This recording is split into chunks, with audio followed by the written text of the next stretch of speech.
another thing, Charleston. You run into, I'm just gonna say, the better part of the community, talking about our community. That ain't your community, homie. You didn't help build that community. You didn't grow up in that community. Your community is the poor neighborhoods. That's where you grew up at. That's where your people at. You talk about when you go to this park, you don't see any violence. You don't see nobody sleep. You don't see no crackheads. You don't see none of that. For one, the main reason that there's violence in the black communities is lack of resources, lack of funding, lack of jobs. And ain't nobody got no money. You know what I'm saying?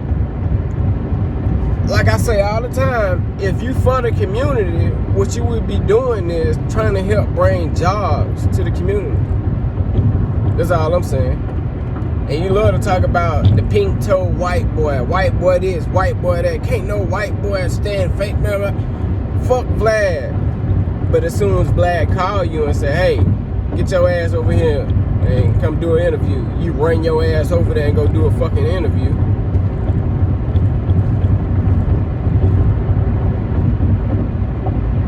Because you know what it is? It's about the fucking, like, you need Vlad. You need that exposure.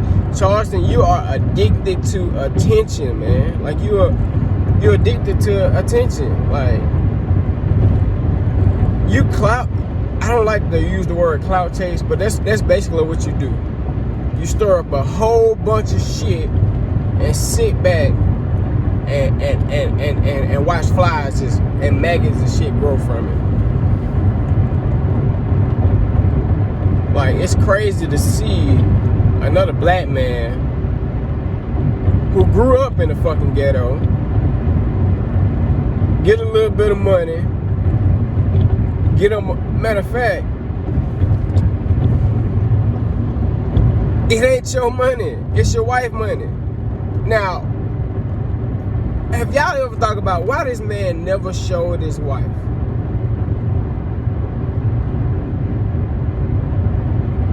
Why he ain't never showed his wife?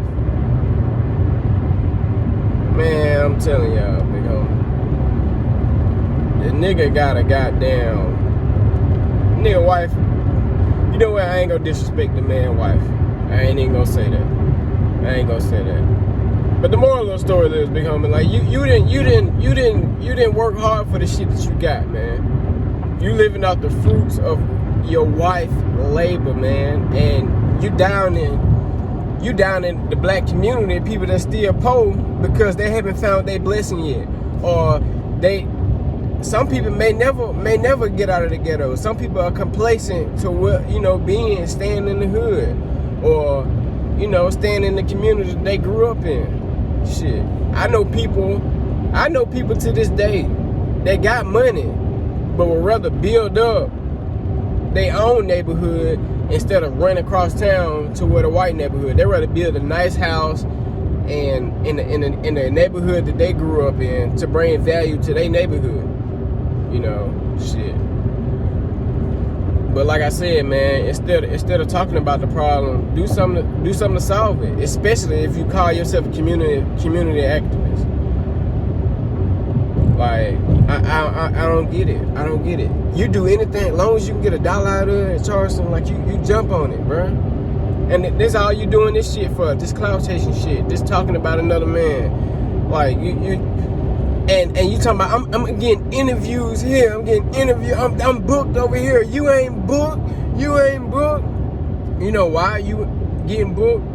Cause people as consumers, we love bullshit. We love to watch bullshit. We love controversy. So you know what I would do?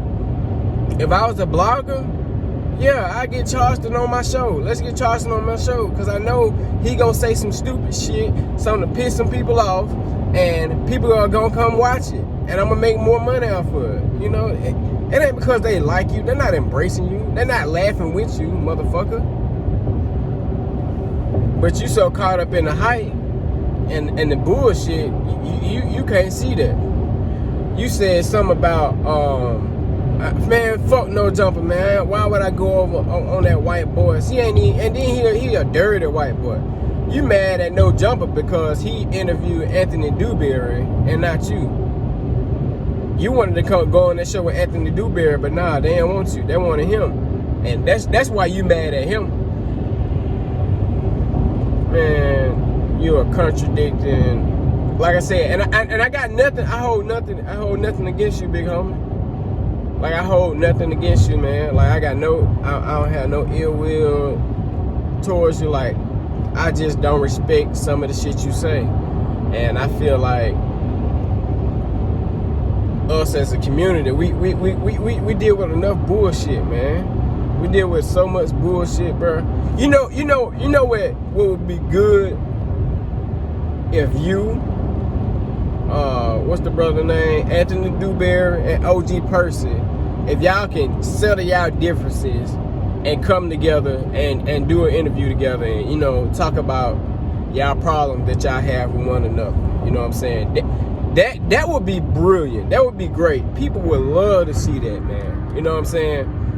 But I believe OG Percy will do it. But Charleston is not man enough to do it. Because, you know, for one, it gives him something to always talk about. He can always say, oh, that nigga OG Percy walking. You know, when you was just walking, like I said a few years ago, you was just staying in a 1-bedroom apartment with your kids sleeping in the room and you sleeping on the goddamn couch. Hell, you said when you went to Cali, you didn't have nothing. You didn't even have enough money to pay for your goddamn baggage claims. That's when you met your wife, and your wife had to swipe her card and pay for it.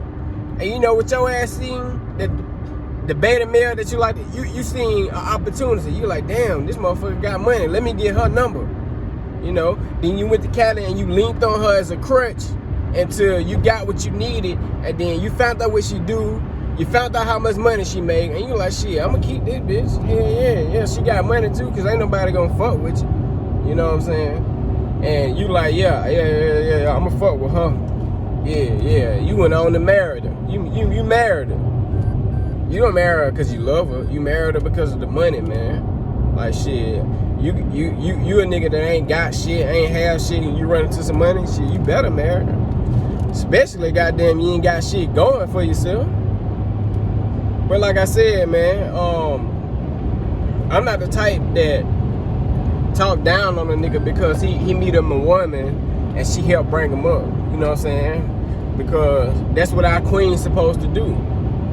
Shit, I got a beautiful black queen. And like I said, if I get down or if I'm down on my luck, I ain't even gotta ask, baby, there for me. You know, shit, here you go, huh? What you need?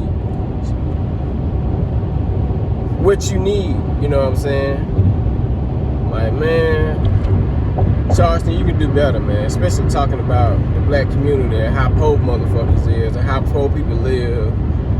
And especially for somebody that was just in those conditions a few years ago. You ain't even 5 years removed from those same conditions. You just like the house slave, man. You just like a house slave. What that movie called, The Butler? When Samuel L. Jackson was playing the butler, and when he got in the house with the white man, he talked down on the other nigga because he's staying in the house. That's basically what you're doing in a nutshell. You in the house now, and you still got poor people over there. You like to talk down on them. On another nigga when you ain't work hard for shit you got. That ain't what this community need. That ain't what black folks need. You're not a representation. You're not a great representation of the black community. Now you can be. You smart. You got great potential. But you rather talk about bullshit. You rather keep the bullshit stirred up. You rather keep bullshit stirred up, man. But shit, bro, hey, it's making money for you. I'm happy for you. Shit, I just wish that you would go about things a different way, man. especially disrespecting Breonna Taylor, George Floyd. Them people got families, you know what I'm saying? They love them. George Floyd got a child, you know what I'm saying? Breonna Taylor got family, mama, they love them. You know what I'm saying? You go out there and disrespect them. You disrespect Nipsey Hussle. You go on and talk about Nipsey Hussle, how he was a bitch and how he went shit, how he was fake crippin' and fake gangster and all this other extra shit. Nigga, you went to his fucking funeral. You went to the man's funeral. Obviously, he meant something to you. He inspires you in some type of way. I hear you jamming his fucking music. But you do that shit because you know you're going to piss some people off. And the right motherfucker going to run down on you. And crash out. Do some stupid shit. And crash out and hurt you. And I hate that because no matter who dare you disrespect, it ain't enough for me to run down and want to go kill you. But you got some people out there who ain't got shit to lose for, man. That's all they know. You got some people who go run down on you just because you talk too much, and they just want to see if you really about that shit.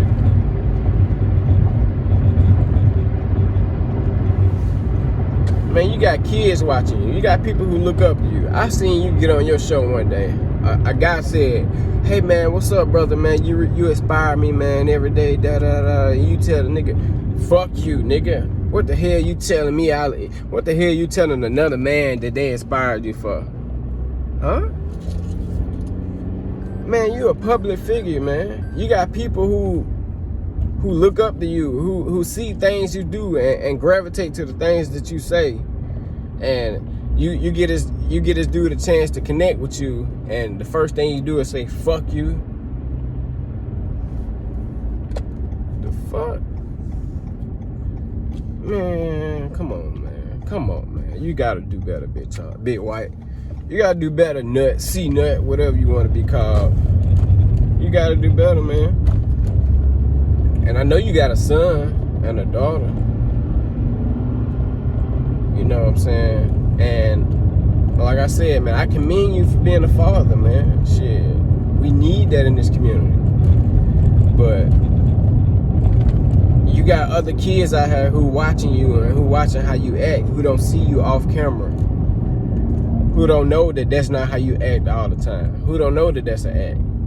You know what I'm saying? And they might fall off into the same shit, start doing the same shit, thinking they can disrespect the dead. Everybody can't disrespect the dead. Everybody can't say fuck Crip and fuck this, because them same niggas that they saying fuck, they gotta sleep around them. They stay on the next street, you know. You don't stay in the hood. You can say fuck you and go right across town because you know niggas ain't got no cars or nothing to drive where you stay at to come do something to you. Man, change your message, man. Give us a better message, man. You know, keep the comedy in there, but just please stop disrespecting the dead. Stop talking about the community that you gotta goddamn go get your weed from. The same community you drive to go get your weed from. The same community that you go get your food from. The same community your mama still stay in. The same community that you grew up in. Come on, man. Do better, man. And I know you can do better, big homie. But yeah, man. My name is Mike Jones, man. Y'all like, share, subscribe, man. I'm going to be trying to put out more videos, you know, positive videos. You know, I can talk about the bullshit too. But I try to, for the most part, I try to keep it positive, man, because I done seen both sides of the spectrum and shit. I'm all for black people growing, black people prospering, you know. Like I said in every video, I'm keep saying this shit, man. If you working a 9-to-5 job and you only getting paid $10, $8, $12, $15 an hour, man, you can start your own business, man, with $100, man. $150, man, really. To start, you can get you some socks, you can get you some t-shirts, you can get you some women leggings, and for cheap, man. I'm talking about for $5, you know what I'm saying, a dozen, $3 a dozen, you know what I'm saying. And you can sell you go to a gas station and they got shirts in the gas station for $5 a piece. Well, you can sell 3 t-shirts for $10 and still win, because you're paying $3.50 a dozen. Like, I'm telling y'all, bro. Like, it's money to be made out here. And that's what I'm about. I'm about helping other black people get money. You ain't even gotta be black. You can be white, Asian, Mexican, Greek. I don't care what you is, man. If you're trying to better yourself, I'm all for it. I'm all about helping the next man. But y'all stay safe out there. Y'all take care of y'all kids. You know what I'm saying? You got somebody that you love, make sure you tell them you love them, because life is short. You only get one chance at life, man. And yeah, I gotta live it up. But thank y'all for watching this video. I'll be back with more.